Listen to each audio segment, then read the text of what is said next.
What's going on, everybody? This is Hoop Intellect. I am Keandre and welcome back to the channel. Now we are finally here.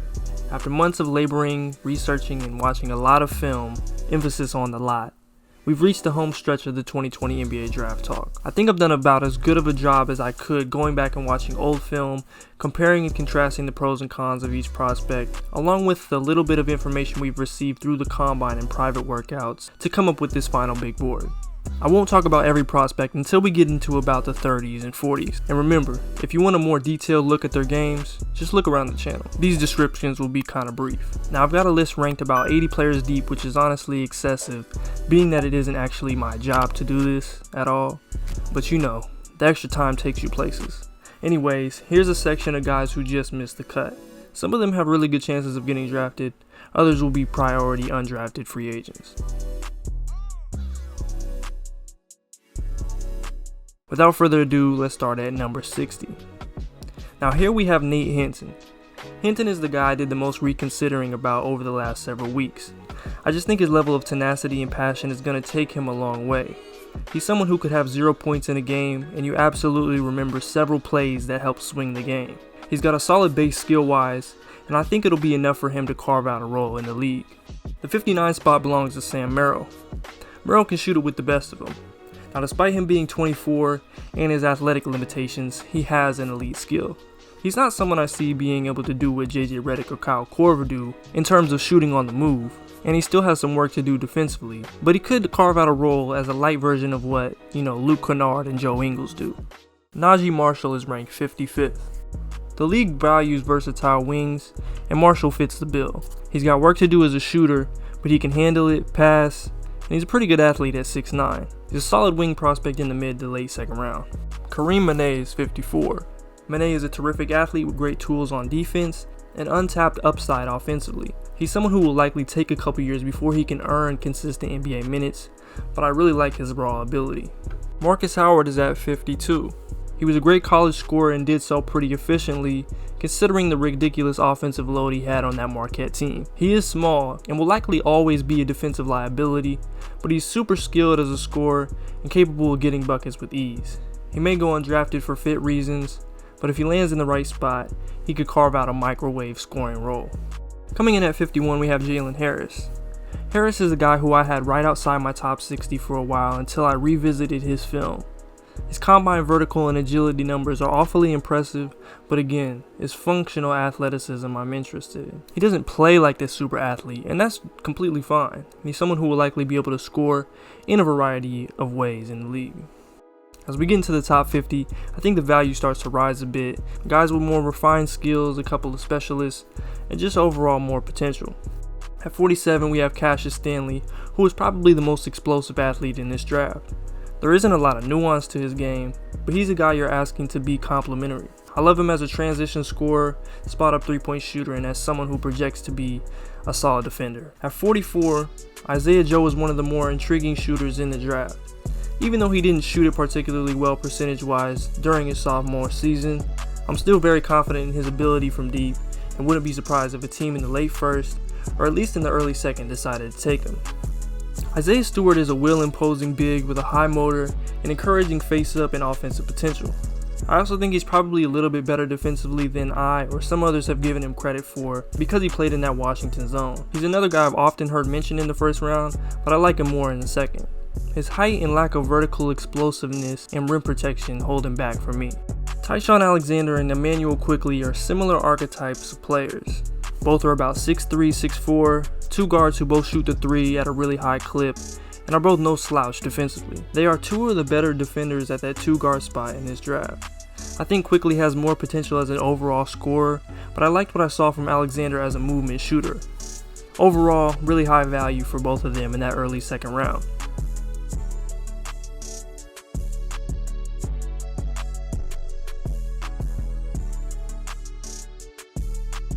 At 39, we have Peyton Pritchard. I personally think Peyton Pritchard has been a little bit underrated. He's not a great athlete, but he's not awful, especially offensively. He's actually pretty quick. He can really shoot it, and he showed that he can control the game, making some great reads. He's someone I'm really looking forward to watching at the next level. Number 38 is Vernon Carey. As a scorer, Carey is definitely a first-round talent, especially now that he shed some weight and really focused on his three ball. Defensively, he was one of the worst I saw last season, especially in the pick and roll.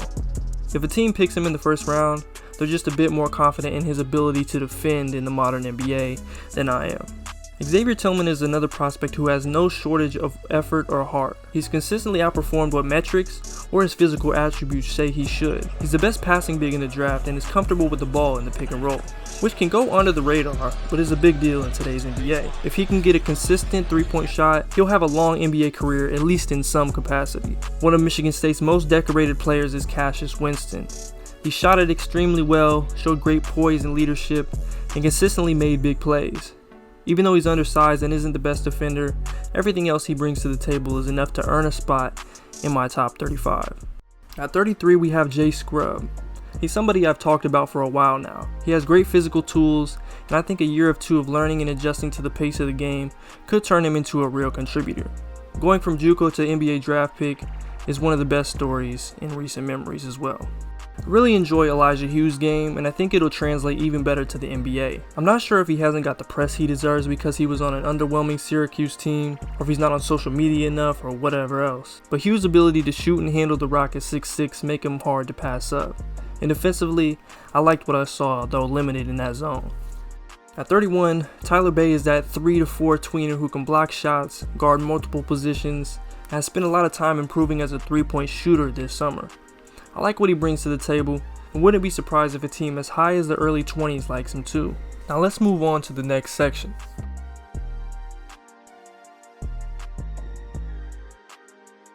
Outside of a few guys at top of the draft, Poku may be the most polarizing. He's in no way a finished product, and there are a lot of variables that will determine his success in the league, but the raw talent and skill is there. Unless it's completely evident, I'm usually one to believe in guys who will make easier transitions into the league. But I wouldn't be mad at certain teams who bite on the potential and take him as high as the late teens. At 29, we've got Zeke Nnaji. That passion and effort Nnaji brought on a nightly basis, especially on the glass, really caught my eye. He moves pretty well laterally, though I think there's some movement there he could cut out. And he must improve his decision making. Other than that, I like what he brings, and he's shown potential of becoming a legitimate three-point threat. Trey Jones takes number 28. Jones is somebody who I've gone back and forth about in terms of my opinion on him, but after seeing his drastic physical improvements, I'm more confident about what he can bring to the team.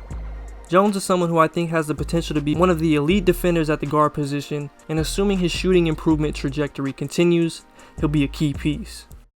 Malachi Flynn is a player who has grown on me the last couple months. It's evident what he can do as a scorer and as a playmaker, but I think his defense, even at just 6'1", gives him separation over a few of the other guys. Josh Green is that prototypical 3-and-D player. More than anything, I like what he brings defensively at 6'6", 210. Even if he doesn't become that 40%, 5 attempts from 3 a game guy, he can make a positive impact. If we're talking favorite players in the draft, Jahmi'us Ramsey is certainly one of them for me. There are still concerns about his mentality, tendency to float, and inconsistent effort. Regardless, I do think he's really talented, but he's someone who the team that he ends up on will drastically affect his career. Grant Riller is 24th on my board. He's one of the best shot creators in the class, he's a better athlete than advertised, and overall, I think he'll immediately be able to get buckets in the league. Big fan of his game in general. At 24, I have Teo Maledon. There's not much about Maledon's game that is particularly box office or entertaining, but he's already produced on one of the highest non-NBA stages in the world. I like what he has, and the rumblings about him falling deep into the second round feel like a big mistake. RJ Hampton is ranked number 22. Hampton is a great athlete who has made sizable improvements physically and to his shot since we last saw him play. I've got some questions about his mentality and willingness to be malleable and pay his dues, but he's definitely got the raw talent. Recognizing his defensive potential, getting a better feel for the game, and allowing himself time to grow are essential to his future success. Rounding off this section at 21 is Desmond Bane. He was one of my favorite players to watch and break down. He's the best off-guard passer in the draft. He's a pretty good athlete as well. More than anything, I know Bane has limited expectations and is looking to work. Now that doesn't seem like a lot, but it goes a long way when you're trying to build a team. We've now entered the top 20.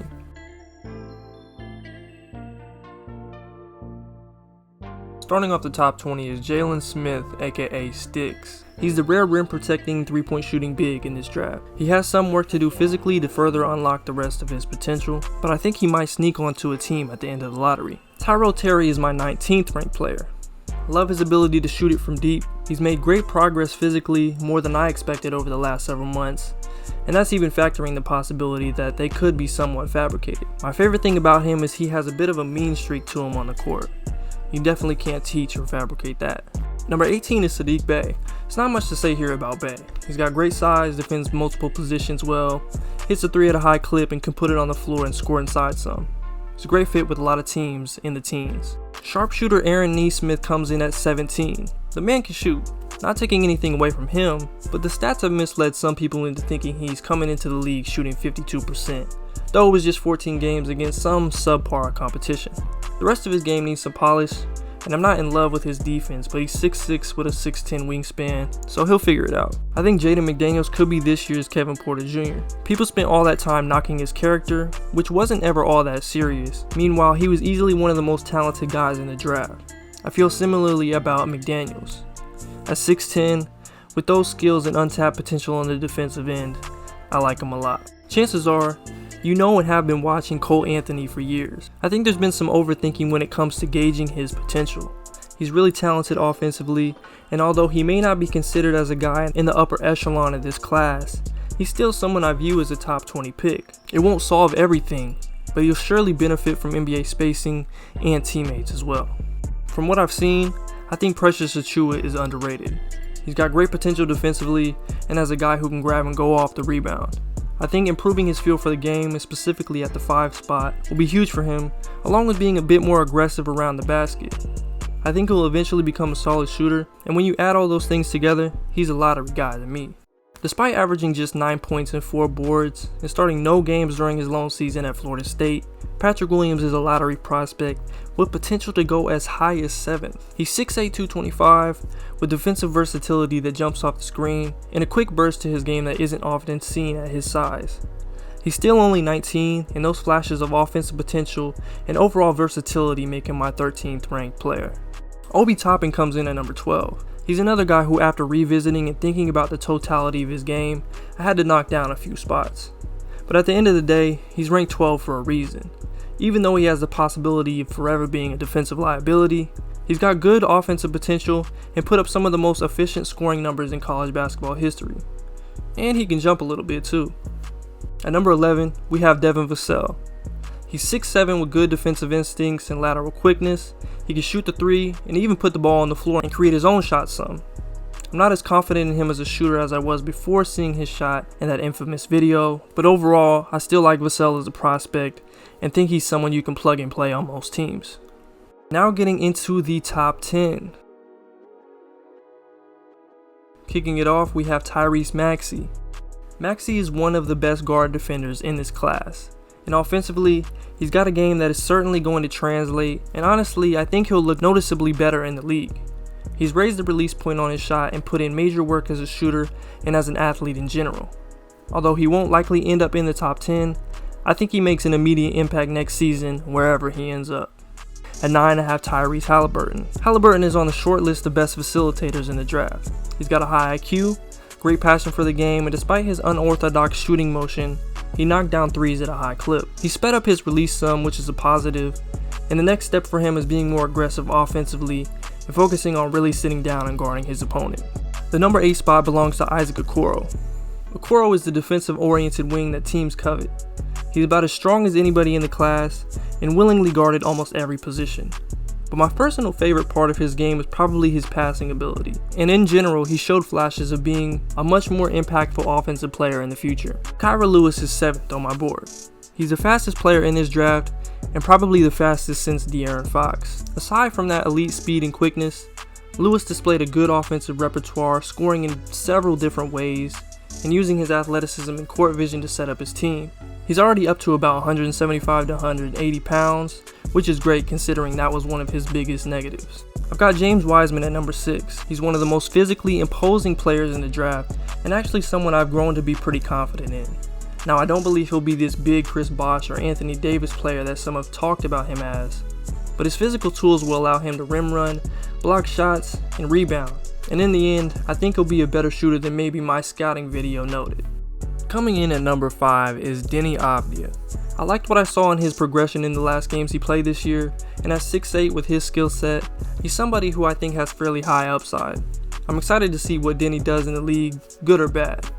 Now at number 4 we have Killian Hayes. Based on the intel I've read and heard from a few people, front offices aren't as high on Hayes as I am, and that's fine with me. If your biggest concern with him is his inability to use his right hand, you're overthinking this. He's one of the better playmakers in this draft and can score in a variety of ways, and he's got some potential defensively that is sort of lost when talking about him. Onyeka Okongwu is my 3rd ranked player in this draft. I feel like Okongwu is going to have some unwarranted pressure because of the Bam comparisons, as if Bam came into the league on the level he played last season. They're different players. Bam's bigger, stronger, a bit more agile, and have more guard skills coming in. However, that doesn't take away from what I think Okongwu can be. He has really nice touch, defends well on the perimeter, and has really good timing and instincts as a shot blocker. Overall, I think Okongwu already does enough things well to make an impact in the league, and he has a bit more potential offensively than he's given credit for. And now we're down to the top 2. Number 2 is LaMelo Ball. I think LaMelo has been one of the most polarizing basketball players ever since he was like 16. He's the best passer in this draft and a better shooter than he showed in Australia, especially early on. My main concerns with Melo lie on defense. He's never really been asked or pressured to stop his man other than maybe a few moments in the NBL. That and being a shaky finisher is what gave Anthony Edwards the edge over Ball in the number 1 spot for me. Edwards is 6'5", 225 with a nearly 7-foot wingspan, which would immediately make him one of the biggest at his position. He's one of, if not the best shot creator in the class, and he could hit the tough shots as well. I feel like in general, people are acting as if Edwards is a finished product, as if he didn't just turn 19 a couple months ago. I think he still needs to grow mentally as a player, but the potential to be high impact defensively is there, and making better decisions comes with reps, so we'll see what happens. I'd say his destination will have a big say in his development, more so than a lot of guys I ranked several spots behind him. This concludes the final big board of the year. I appreciate you guys' support in helping this channel grow, and I've got a mock draft coming out really soon as well, so stay tuned for that. Anyways, I'm Keandre from Intellect, and I'm out.